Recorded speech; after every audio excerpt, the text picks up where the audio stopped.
నమస్తే, welcome to Andhraprabha. నేను తేజస్వి.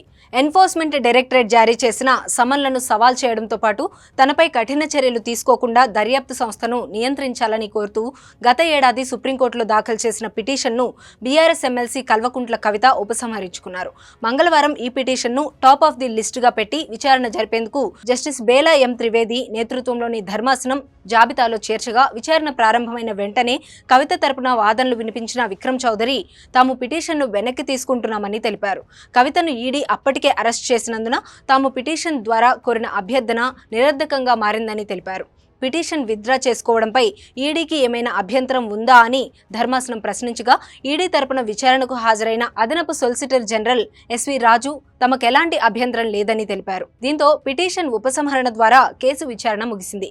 ఈ పిటిషన్ ద్వారా ఈడీ సమన్లు జారీ చేసి విచారణకు పిలవడాన్ని కవిత సవాల్ చేసిన విషయం తెలిసిందే. అదే పిటిషన్లో తనపై కఠిన చర్యలు చేపట్టకుండా ఆదేశాలు జారీ చేయాలని కూడా కోరారు.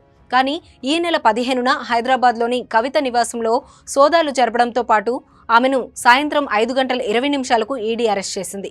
ఏకంగా అరెస్టు జరగడంతో సమన్లను సవాల్ చేసే పిటిషన్కు అర్థం లేకుండా పోయింది.